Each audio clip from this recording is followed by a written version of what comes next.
प्रखर वक्ता, विख्यात विचारक, युग दृष्टा, प्रखर देशभक्त एवं अद्भुत शब्द शिल्पी डॉक्टर श्यामा प्रसाद मुखर्जी का जन्म 6 जुलाई 1901 में बंगाली परिवार में हुआ था।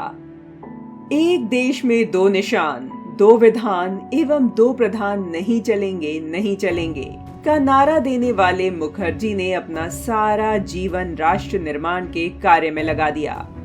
यही कारण है कि उन्हें स्वतंत्र भारत का शिल्पकार भी कहें तो गलत नहीं होगा। भारत के विभाजन के बाद दोनों देशों में अल्पसंख्यकों के अधिकारों की गारंटी देने की बात हो रही थी। इस सहमति के 4 प्रमुख बिंदु थे: प्रवासियों की सुरक्षा, अपहरण की गई महिलाओं की सुरक्षित घर वापसी, धर्म परिवर्तन पर रोक और युद्ध को भड़काने वाले और किसी देश की अखंडता पर सवाल खड़ा करने वाले प्रचार को बढ़ावा नहीं देना। अलीगढ़ मुस्लिम यूनिवर्सिटी से पढ़े लियाकत, जिन्होंने मोहम्मद अली जिन्ना से राजनीति सीखी थी, पाकिस्तान के पहले पीएम बने। दुष्टता ऐसी कि आजादी के कुछ समय बाद ही भारत पर पहला सैन्य हमला कर दिया गया। लगभग 6 दिनों की चर्चा के बाद इस संधि पर सहमति बन पाई, जिसका प्रारूप 2 अप्रैल 1950 को तैयार हुआ था। लियाकत अली इसके बाद जब दिल्ली दौरे पर आए तो 8 अप्रैल को गवर्नमेंट हाउस में दोनों देशों के प्रधानमंत्रियों ने इस पर दस्तखत किए। इतिहास में इस घटना को दिल्ली पैक्ट के नाम से जाना जाता है। तब समझौते का विरोध करते हुए नेहरू सरकार के उद्योग मंत्री श्यामा प्रसाद मुखर्जी ने इस्तीफा दे दिया। उन्होंने पैक्ट को मुस्लिम तुष्टीकरण करने वाला करार दिया। उनका अंदेशा सही साबित हुआ। जब तत्कालीन पूर्वी पाकिस्तान, अब बांग्लादेश से शरणार्थी पलायन किए तो उन्हें भारत छोड़ कहीं भी शरण नहीं मिली। न ही किए गए किसी समझौते का पालन हुआ। जिसका अंदेशा नेहरू नहीं भांप सके थे, उसे मुखर्जी ने भांप लिया था। वह जानते थे कि पाकिस्तान के नापाक राजनेता धोखा देंगे और इसलिए मुखर्जी समझौते के पक्ष में नहीं थे। जब नागरिकता संशोधन अधिनियम 2019 को पारित करने से पहले लोकसभा बहस में गृह मंत्री अमित शाह ने समझौते का उल्लेख किया था।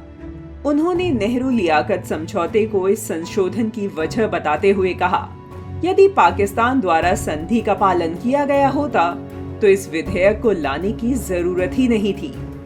जिस पर उस वक्त पूरा मुस्लिम समुदाय विधेयक के विरोध में सड़क पर आ गया था।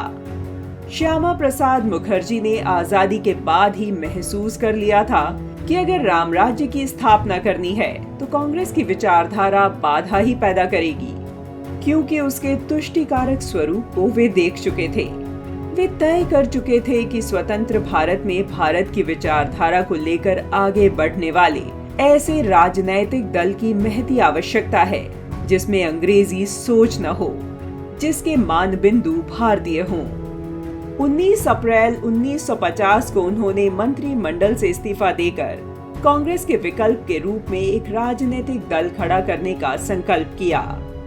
21 अक्टूबर 1951 को दिल्ली में एक छोटे से कार्यक्रम में डॉक्टर श्यामा प्रसाद मुखर्जी, प्रोफेसर मधोक, दीनदयाल उपाध्याय की उपस्थिति में भारतीय जनसंघ की स्थापना की गई। वह एक ऐसा दौर था जब पंडित जवाहरलाल नेहरू और नेहरूवादी वैचारिक ढांचा भारतीय राजनीति के केंद्र में था।